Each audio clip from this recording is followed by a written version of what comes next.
Welcome to the Season 4 Yoga Therapy Hour wrap-up. I cannot believe how fast time is moving, that we are already through an entire season in 2023. And when I look back at the work that we've done together with all of our amazing guests and all of you listening out there and commenting and coming into our Facebook group to talk about this, as well as giving us fabulous reviews on different podcast platforms. When I look at what we've done, one idea kind of unifies all the guests.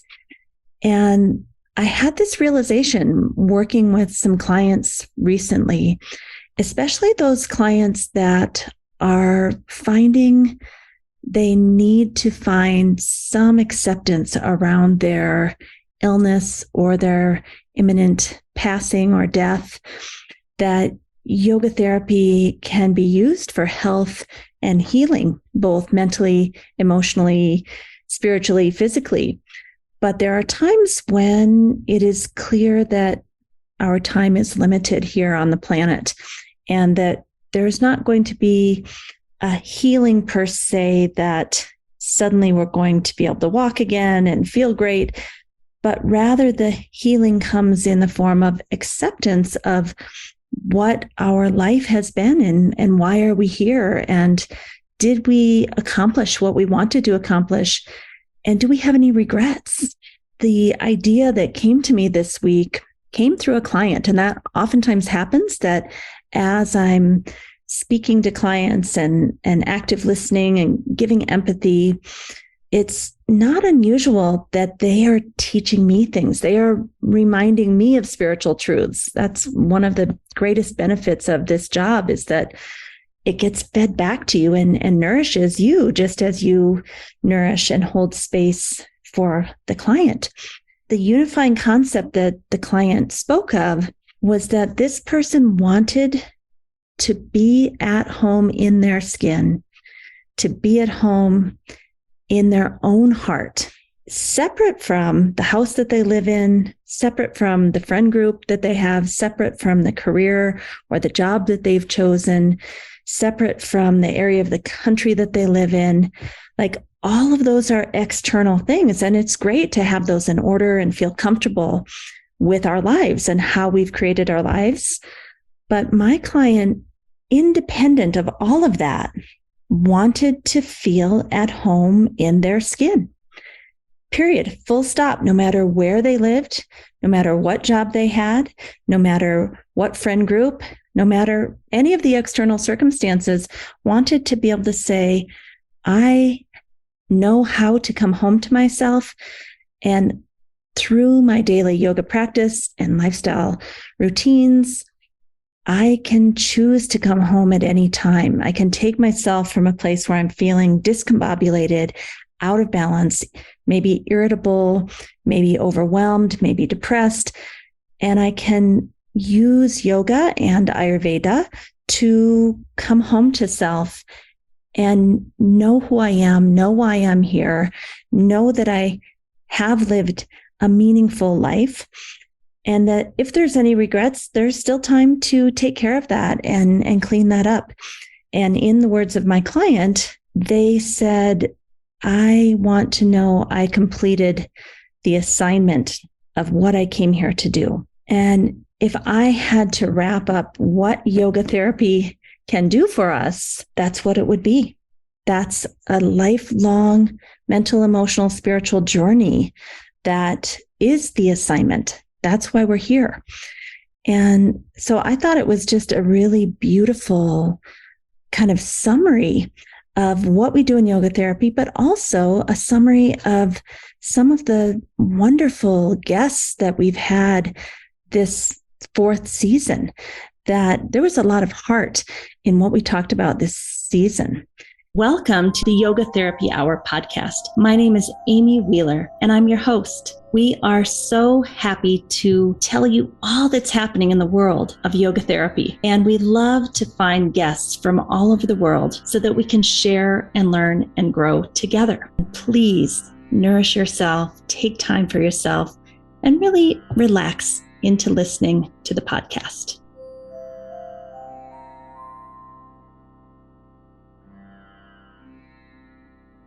If I go back to looking at Tracy Myers, who taught us about yoga therapy using a yin approach and all of the mental, emotional digestion that can be happening through a yin yoga practice, specifically targeting the fascia, because we say the fascia holds emotion. And then we had Matt Erb, who really helped us to see an example of whole person rehabilitation and how that can fit into a modern healthcare system while still maintaining the indigenous roots and the values.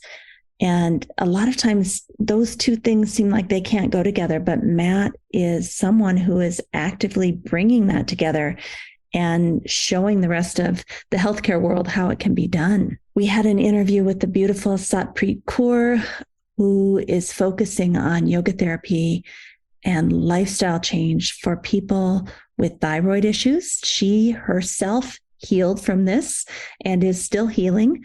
And she just shared a wealth of knowledge about how she healed herself, but also how she is guiding other people to heal themselves. And it's not by targeting the thyroid and doing shoulder stand every day for 15 minutes. It is a holistic way of being in the world that involves all sorts of lifestyle changes and changes in perception, frankly, that have an impact on how the endocrine system works. We also talked to Catherine Quayhagen, who is working in a recovery center. She's a wellness director, and she just gave us a beautiful example of how yoga therapy can be used in the addiction and recovery area. And I actually think that is going to be a huge place where a lot of yoga therapists get placed, because yoga therapy is really effective at helping people with things that Western allopathic medicine doesn't have a lot of solutions for. And addiction is one of those things that requires the whole person be treated. So I see in the future, this is going to be a huge area for us to delve into as yoga therapists and get hired, frankly.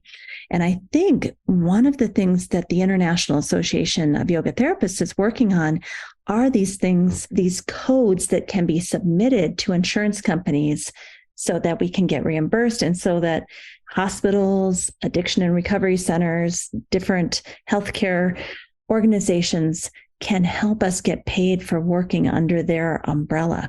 So I'm really excited to hear how much progress IAYT is working on that. And I think people like Catherine are going to be able to submit those codes in not too long. Then we went to Ashley McKeechee, such an inspiration, such a positive person, talking about the healing power of Sangha and how it is when we come into a healthy community, we can kind of reprogram some of those childhood wounds that were established, maybe in our family, maybe with our community, and learn to be in a healthy, happy group, and then use that to blossom into thriving in the world. Lori Angris gave us a wonderful talk about yoga therapy and nonviolent communication, which is something that we at Optimal State are all about. This idea of satyam, which is the second yama, or the second social discipline right after ahimsa, or nonviolence. And how can we speak the truth and do it in a way that others can hear it? How can we hear critiques and still not be so hurt that we can't still be in relationship? So Lori teaches nonviolent communication for us at Optimal State. And it was just a very wonderful listening for connection episode that just about anybody in the world could enjoy. We went into Nita Das McMurtry, and she was talking about patient-centered healthcare in a very, very subtle way. I think in that podcast, I was talking about the wonderings and the wanderings of not really knowing the answers, not really knowing how yoga therapy works, but all of us have seen such changes in our clients. We know it works. It's just not such a linear pathway to healing, and to be able to hold space and be present to someone, that's something that a lot of people aren't getting from the regular healthcare system.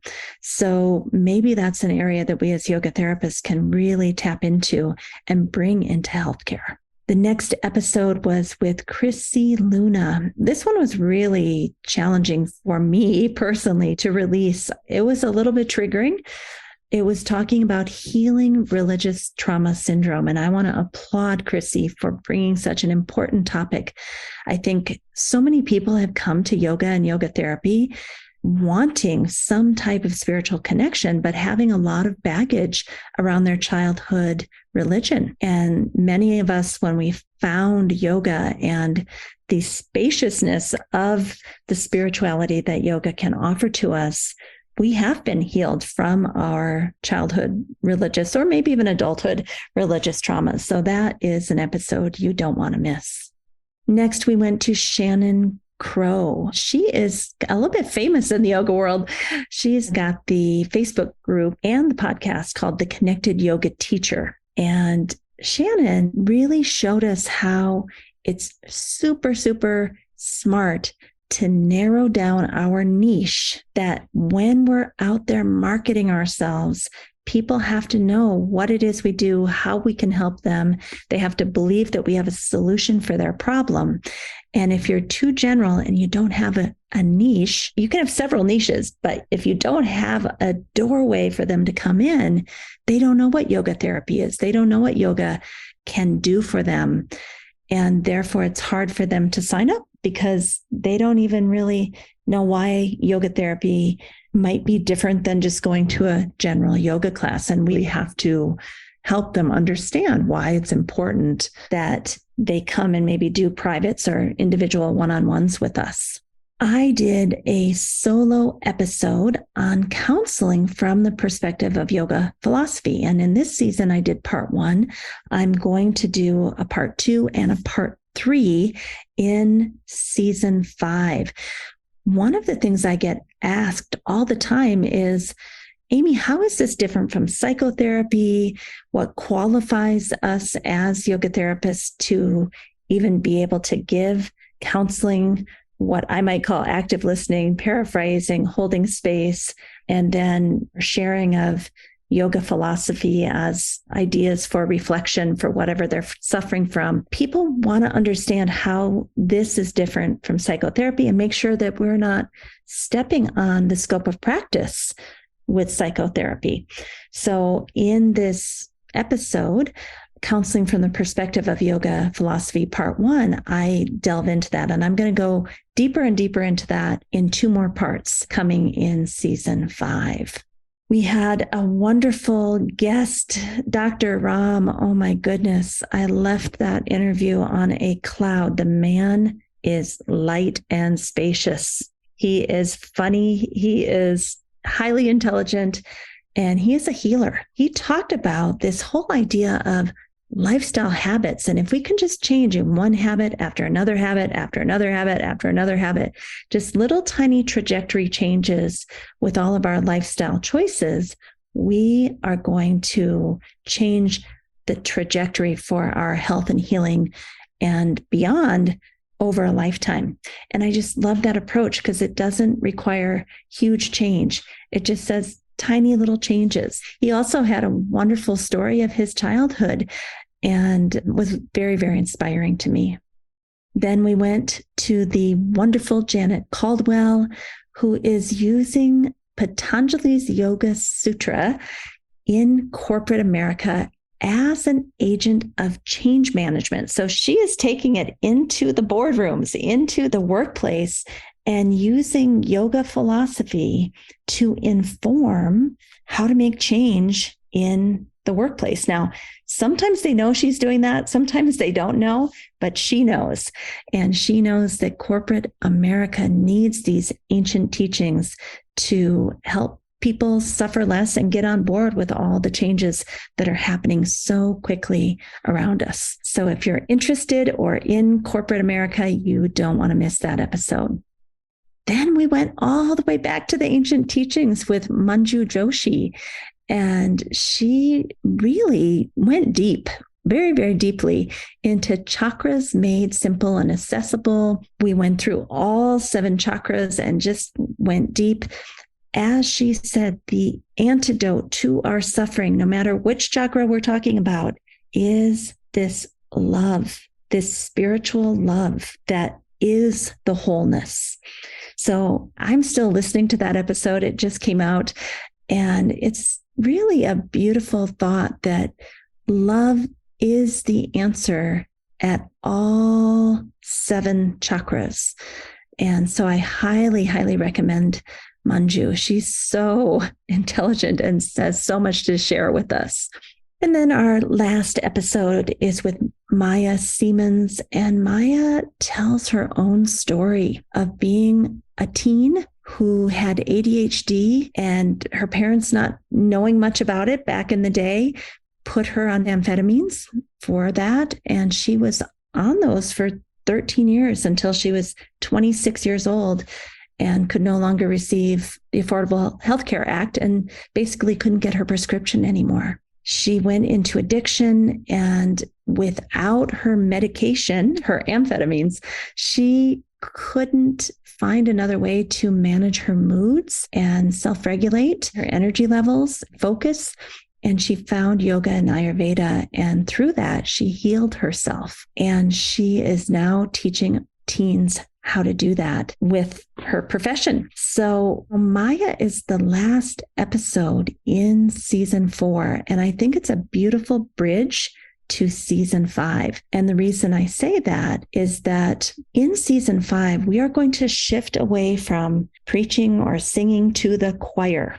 Up until now, our focus has been mainly on helping yoga teachers and yoga therapists understand what is yoga therapy globally. We've gone all over the world to try to figure out what is yoga therapy and help us all get on the same page. However, it's moving into this area where we need to figure out how can we educate the general public to understand what yoga therapy is and what yoga therapy can do for them.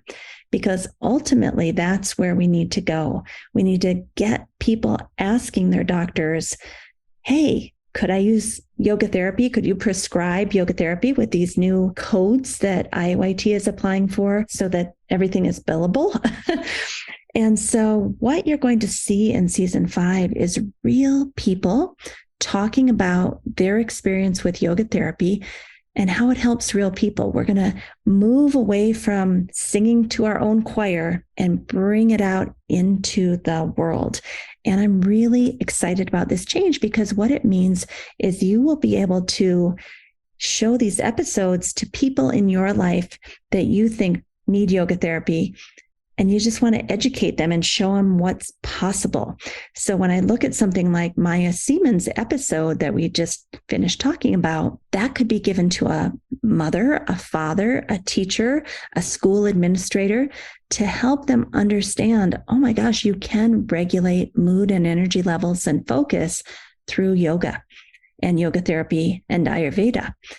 And therefore, there is other options besides just allopathic medication. Not to say that you might not do that too, but it would help the general public understand, oh, wow, this is an option. People do this. And so that episode could be shared widely and broadly, people who are not yoga teachers or not yoga therapists. I am very excited about this new change that's coming up. And I also want to leave us with a few thoughts about our podcast and what people are saying about our podcast. So someone here wrote one of our reviews, 5 stars, inspiring and informative. I love Amy Wheeler's podcast. She is such a graceful host and has the gift of finding really inspiring guests and bringing out not only their professional knowledge, but also their humanity. Listening to so many stories about how yoga helped these professionals find their true selves and serve others is priceless.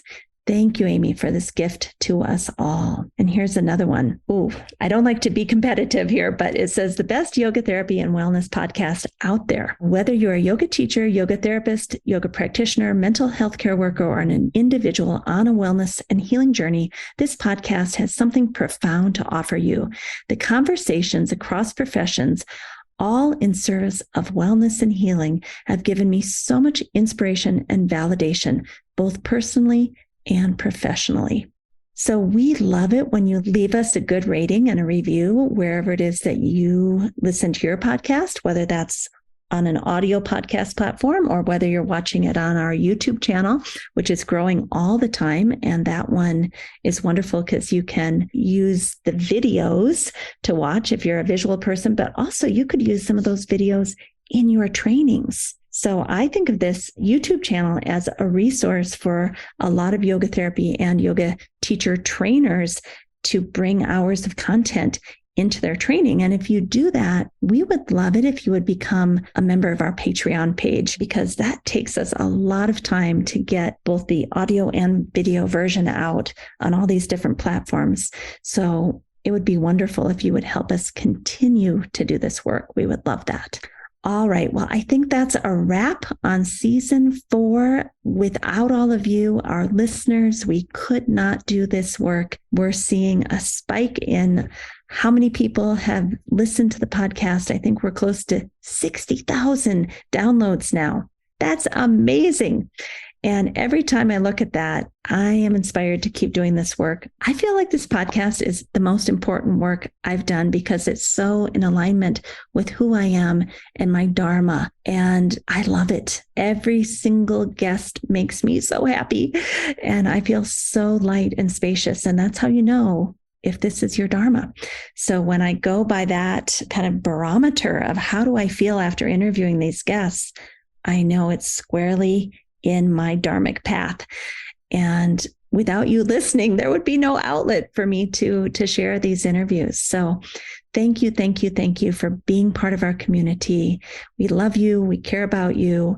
We hope you continue to listen, and we hope you'll share the podcast, especially as we move into season 5 and we're working more towards the general public. We would love to have you help us share the podcast with people who maybe don't know what yoga therapy is and how it can help them. All right, that's a wrap. Thanks for listening. Please don't forget to sign up for our newsletter mailing list, where we give you a free gift every single week. It's usually something that the guest has been talking about, like a book chapter or an article or an infographic. Check out the show notes for that. Thank you for listening today. Don't forget, we have a new YouTube channel called Optimal State with Amy Wheeler. We also have a new Patreon page where you can support us to bring you the most excellent content, and that is Optimal State and the Yoga Therapy Hour Patreon page. Also, you could write us a review on most major platforms that host podcasts. Give us 5 stars if you appreciate the show and tell us what you love so that we can do more of that. Finally, we support several nonprofit organizations through this podcast. See the show notes to understand how you can help. If you'd like to be a guest or a sponsor for this program, contact us at the email welcome@theoptimalstate.com. welcome@theoptimalstate.com. And finally, a special thank you to our team here at Optimal State. We are truly a global family. George Mantuan, one of our executive producers. Adam Satchel, senior media producer and sound engineer from the Philippines. Krishna Panchal, a producer from Canada. Modupe Abdullahi, who does the show notes and is an editor for us from Nigeria. And Peter Morley, who wrote and produced the music for this show, who lives in Australia. Find more about Peter's work at www.zenmusic.biz. Thank you for listening. We'll see you next time.